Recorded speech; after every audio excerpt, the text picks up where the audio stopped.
Hello dear student, आप सभी का स्वागत है एमपी एजुकेशन 6264 के एक और धमाकेदार वीडियो में। देखिए, आज हम इस वीडियो में कंप्लीट करेंगे कि आपका राजनीति का जो पेपर रहने वाला है वह किस प्रकार रहेगा और कौन कौन से इसमें क्वेश्चन पूछे जाएंगे। तो आप हमारे इस वीडियो में अंत तक बने रहिए, तो आप राजनीति के में पेपर में आप टॉप कर सकते हैं।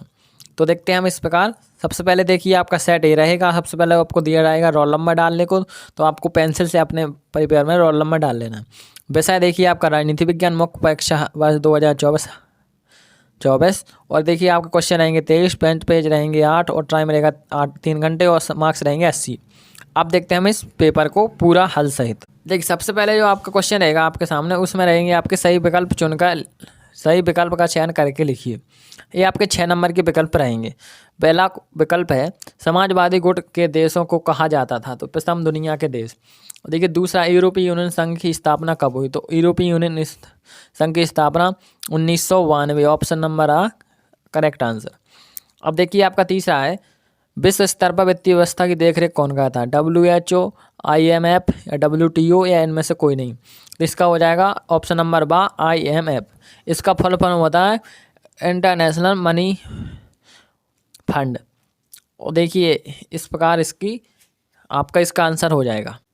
अब देखिए, आपका चौथा क्वेश्चन पूछा है सुरक्षा का बुनियादी आधार है खतरे से आज़ादी, देश से आज़ादी, खतरे से आज़ादी, जीवन से आज़ादी या इनमें से कोई नहीं। तो इसका आंसर हो जाएगा ऑप्शन नंबर वन, खतरे से आज़ादी। पांचवा क्वेश्चन है रियो डी जेनेरो निम्न में से किस देश का एक शहर था, तो ब्राज़ील का, स्पेन का, जापान का या फ्रांस का। तो इसका आंसर हो जाएगा ऑप्शन नंबर आ ब्राज़ील का। अब देखिए, आपका छठवां है नीति आयोग का अध्यक्ष होता है या कौन होता है, प्रधानमंत्री, राष्ट्रपति, वित्त मंत्री या कानून मंत्री। तो इसका आंसर हो जाएगा आपका ऑप्शन नंबर आ प्रधानमंत्री इज द करेक्ट आंसर। देखिए, आपका जो दूसरा क्वेश्चन पूछा गया है रिक्त स्थानों की पूर्ति कीजिए। पहला क्वेश्चन पूछा गया नाटो का पूरा नाम है खालिस्तान है। तो पहले हम क्वेश्चन देख लेते हैं, फिर आपके आंसर देखेंगे। दूसरा, यूरोपीय यूनियन की स्थापना खालिस्तान संधि के परिणाम स्वरूप हुई। तो अब देखते हैं इसका आंसर। देखिए, पहले का आंसर है उत्तरी अटलांटिक संधि संगठन। दूसरे का आंसर अभी हमें कंफर्म नहीं हुआ, इसका आंसर हो जाएगा मैट्रिस्ट की संधि। अब देखिए, चौथा है तीसरा है दक्षिण एशिया के देशों में सबसे पहले खालिस्तान ने अपनी अर्थव्यवस्था का उदारीकरण किया। तो इसका आंसर हो जाएगा आपका श्रीलंका।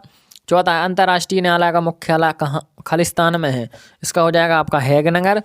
और आपका देखिए, पांचवा वैश्वीकरण को बढ़ावा देने में खालिस्तान की प्रमुख भूमिका है। और आपका देखिए, जो छठवां है केंद्र में पहली बार गठबंधन सरकार में बनी, तो कब बनी, तो इसमें हो जाएगा आपका 1977। देखिए, आपका तीसरे में हो जाएगा श्रीलंका, चौथे में हो जाएगा हैगनगर, पांचवें में हो जाएगा विश्व व्यापार संगठन और छठवें में हो जाएगा आपका 1977। देखिए, आपके सभी का आंसर हो गए, आप इनका स्क्रीनशॉट ले लें। अब देखते हैं हम अगला प्रश्न। देखिए, तीसरे प्रश्न पूछे जाएंगे आपके सही जोड़ी बनाकर लिखिए। तो सही जोड़ी आपको इसे बनाना है, ये आपकी 6 नंबर की है, 7 नंबर की रहेगी। तो इस सेट में आपकी 7 नंबर की है। तो देखते हैं हम इसके आगे इसके आपका सही मिलान करके। पहला शॉक थेरेपी का परिणाम, तो शॉक थेरेपी का परिणाम इसका आंसर हो जाएगा आपका ऑप्शन नंबर ई अर्थव्यवस्था का तहस नहस होना। देखिए, दूसरा है पृथ्वी सम्मेलन, तो पृथ्वी सम्मेलन का हो जाएगा आपका Rio de Janeiro, option number D. आपका देखिए, तीसरा है दल बदल विधेयक, तो इसका हो जाएगा 52वां संविधान संशोधन। आपका चौथा है व्यापक परमाणु परीक्षण प्रतिबंध संधि, तो इसका हो जाएगा आपका ऑप्शन नंबर 1996। वो आपका देखिए, पांचवा है डॉक्टर मनमोहन सिंह, तो इसका आंसर हो जाएगा आपका अर्थशास्त्री देश के प्रधानमंत्री। वो आपका देखिए, जो है छठवां है मोरारजी देसाई, तो मोरारजी देसाई का हो जाएगा प्रथम गैर कांग्रेसी प्रधानमंत्री। और आपका देखिए, जो आखिरी है सातवां EB सोमा नायर, तो इसका आंसर हो जाएगा आपका ऑप्शन नंबर सी पेरियर। अब देखते हैं हम अगला क्वेश्चन। देखिए, चौथे क्वेश्चन में पूछे गए आपके एक शब्द या वाक्य में उत्तर दीजिए। तो इसका आंसर अब देखते हैं हम इनके पहले प्रश्न, फिर ना सभी के एक एक करके आंसर देखेंगे। देखिए, आसियान का मुख्यालय, तो आप सभी जानते हैं आसियान का मुख्यालय इंडोनेशिया की राजधानी जकार्ता में है। तो पहले का आंसर हो जाएगा जकार्ता। और देखिए, दूसरा है सियाचिन की समस्या किन देशों के बीच है, तो सियाचिन की जो समस्या है भाई भारत और पाकिस्तान के बीच है। दूसरे का आंसर हो जाएगा भारत और पाकिस्तान। तीसरा देखिए, WHO का गठन, तो WHO का गठन इसका फुल फॉर्म होता है वर्ल्ड हेल्थ ऑर्गेनाइजेशन, हिंदी में बोलते हैं विश्व स्वास्थ्य संगठन। इसका गठन कब हुआ था, तो इसका आंसर हो जाएगा 7 अप्रैल 1948। अब देखते हैं आपका चौथा है हरित क्रांति का संबंध किस क्षेत्र से है। तो हरित क्रांति का संबंध प्राथमिक क्षेत्र यानी कृषि से है। और देखिए आपका जो पांचवा है रियो पृथ्वी सम्मेलन में कितने देशों के प्रतिनिधित्वों ने भाग लिया या प्रतिनिधियों ने भाग लिया। तो इसका आंसर हो जाएगा 171। और आपका देखिए जो अगला है वैश्वीकरण का एक सकारात्मक प्रभाव लिखिए। और आपका देखिए सातवां एवं अंतिम क्वेश्चन है वर्तमान में भारत में कितने राज्यों कितने केंद्र शासित प्रदेश हैं। तो इसका आंसर हो जाएगा सातवें का 28 राज्य और 8 केंद्र शासित प्रदेश हैं। अब देखते हैं इन सभी के आप आंसर। पहले का हो जाएगा जकार्ता, दूसरे में भारत और पाकिस्तान, तीसरे में हो जाएगा 7 अप्रैल 1948, चौथे में हो जाएगा कृषि क्षेत्र यानी प्राथमिक क्षेत्र। तो आपका पाँचवें हो जाएगा 171 और छठे में हो जाएगा प्रतिस्पर्धा के माध्यम से गुणवत्ता में बेहतर होना। आपका साथ में हो जाएगा 28 राज्यों 8 केंद्र शासित प्रदेश। आप जल्दी से इनका स्क्रीनशॉट ले लें ताकि आपके पास ये सेव हो जाए। देखिए इसके बाद देखिए आपका पाँचवा क्वेश्चन पूछा गया है सत्य सत्य का चयन करके लिखिए। पहला आपका सत्य सत्य है शॉक थेरेपी रूस में पूरा राज्य नियमित औद्योगिक ढांचा चरमरा उठ हो गया। तो इसका आंसर हो जाएगा आपका सत्य। दूसरा देखिए सोवियत राजनीतिक प्रणाली का आधार स्तंभ कम्युनिस्ट पार्टी थी। तो ये भी आपका सत्य है। तीसरा विश्व सुरक्षा के लिए निःशस्त्रीकरण आवश्यक है। तो ये भी आपका सत्य है। और आपका देखिए चौथा हमारा साझा भविष्य पर्यावरण व विकास पर विश्व आयोग की रिपोर्ट का शीर्षक। तो ये आपका असत्य है। और आपका देखिए पांचवा है भारतीय राष्ट्रीय कांग्रेस पार्टी भारत की सबसे पुरानी पार्टी है। तो ये भी आपका सत्य है। यूनेस्को का मुख्यालय पेरिस में है। तो ये भी आपका सत्य है।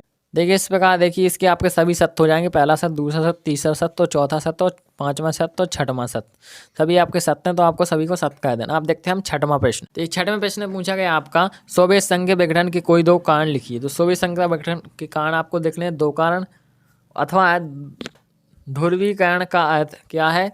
और आपका देखिए 7वां प्रश्न पूछा गया आतंकवाद किसे कहते हैं अथवा मानवाधिकार किसे कहते हैं। 8वां प्रश्न है ग्लोबल वार्मिंग क्या है। और देखिए आपका 8वें का अथवा भूजल संकट के कारण लिखिए। और आपका 9वां प्रश्न है आर्थिक उदारीकरण क्या है अथवा 9वें का वैश्वीकरण की 2 विशेषताएं लिखिए। और 10वां प्रश्न है नियोजन का अर्थ एवं परिभाषा बताइए। देखिए 10वें प्रश्न के अथवा पूछा गया नियोजन के उद्देश्य लिखिए। और आपका देखिए 11वां क्वेश्चन पूछेगा विश्व बंधुत्व से तात्पर्य अथवा भारत के पड़ोसी देशों के नाम लिखिए। और आपका 12वां प्रश्न है ताशकंद समझौता क्या था अथवा दल बदल का क्या अर्थ है। 13वां प्रश्न है आपातकाल के प्रमुख घटक कौन कौन से अथवा लोकतंत्र व्यवस्था का संकट क्या होता है।